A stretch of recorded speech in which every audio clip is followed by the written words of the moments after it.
Tashidale, we are looking at our 84 Mahasiddhas again today, and our Mahasiddha for today is a well-known one, Naropa, the dauntless disciple. And Naropa lived around 1016 to 1100, so he was a contemporary of another well-known person in history, which is Atisha, who was the founder of what became the current Gelugpa order, the Dalai Lama.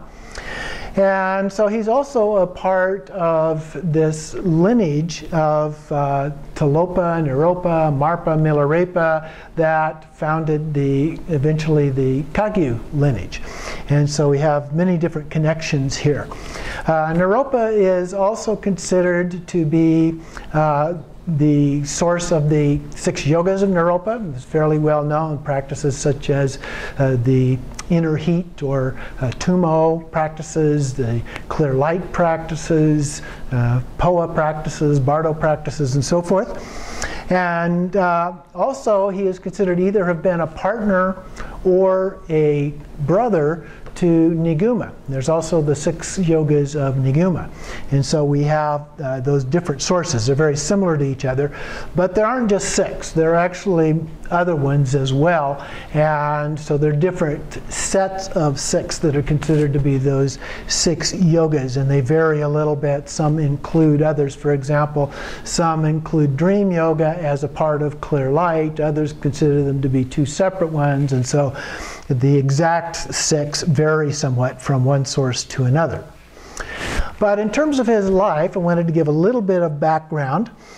He was considered to be fairly independent early on in his life. And he had an early marriage, was married for 8 years, until both of them agreed to dissolve the marriage and then become ordained, which they did.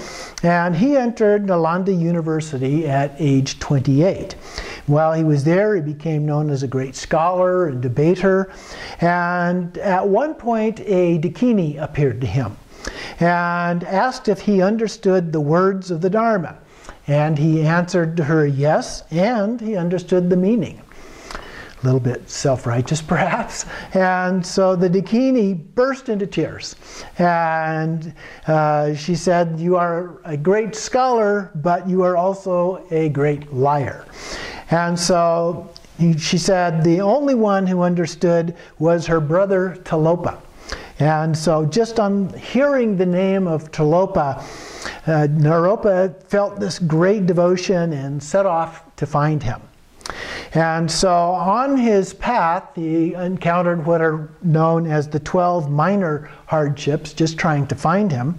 And then once he did and became a disciple, so to speak, we'll talk about that, he encountered what are known as the 12 major hardships, and those were quite phenomenal things.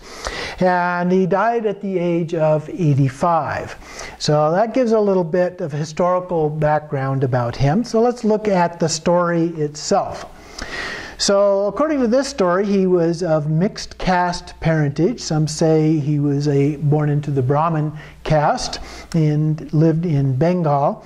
His father was said to be a liquor seller, which would indicate he probably was not a Brahmin because they reject liquor. And then Naropa grew up in that environment, expected to become a liquor seller himself, but he rejected it. And so he went into the forest to become a wood gatherer, and yet he still became restless, just wasn't satisfied with that. And he began to hear tales of this great sage Tilopa. And so he decided that Tilopa was his guru, and he traded a load of wood to a hunter for the yogin's traditional deer skin and set off to find him. And so he was dismayed to learn that the great sage had recently left the area, and so he set off trying to find him on this journey that was to last for several years. And he followed every hint, every indication of where he might be, and eventually he did find him. And he prostrated himself and began dancing circles around him and calling him guru and inquiring after his health and so forth. Tilopa stopped and shouted at him, Stop all this nonsense. I am not your guru. You are not my disciple. I have never seen you before and hope never to lay eyes on you again. Wasn't too happy. Then he thrashed Naropa soundly with his stout walking stick and told him to get out of his way. But Naropa was neither surprised nor discouraged. He decided, he was committed. And so he set off for the nearest town to beg for food for both of them. So Tilopa, when he returned, Tilopa heartily beat him soundly once again after eating the food. And they continued this for 12 long years, where he remained at Tilopa's side, begging for food, serving him, and not once did he receive a kind word. Not once did Tilopa acknowledge him as his pupil, and not once did Naropa's faith waver. So great sense of devotion in spite of the way he was being treated. Toward the end of the 12th year, he chanced upon a village celebrating a wedding feast of a wealthy man's daughter. The host had provided the guests with 84 different types of curry, and one of these dishes was very special, a delicacy so rare and exquisite that it was said that one taste would make you believe you had dined with the gods. So Naropa was given a large helping of each of these curries, as well as this special one, and he returned to Tilopa and spread out this feast. An amazing thing happened. Tilopa smiled. And then he helped himself to every morsel of the special dish. And then, licking his fingers, said, "Where did you find this, my son? Please return and fetch me some more." My son. He called me my son. So Naropa was thinking, hey, very happy, very excited, and so floating in ecstasy, he returned to the wedding party and asked for more, the special curry for his master.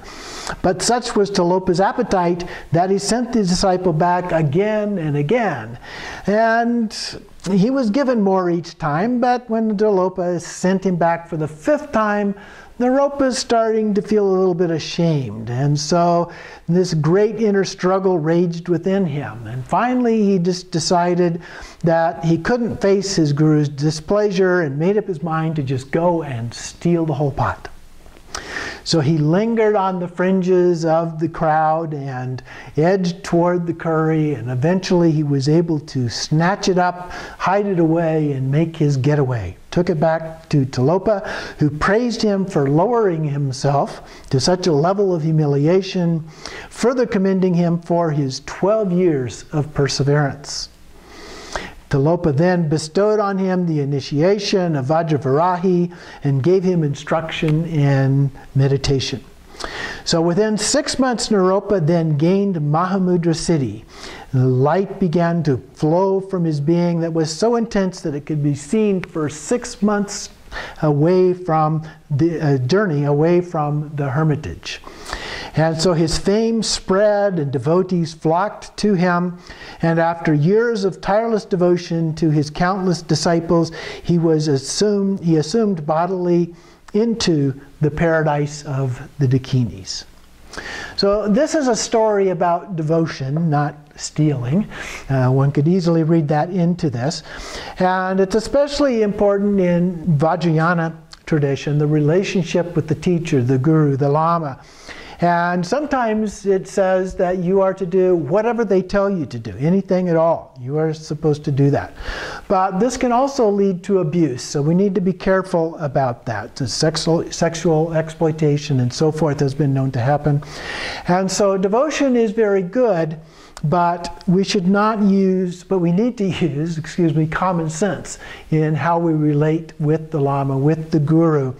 And so an abusive teacher will not really help us to achieve enlightenment. So we need to exercise some care and common sense as we go about doing these practices and the level of devotion that we commit to with that.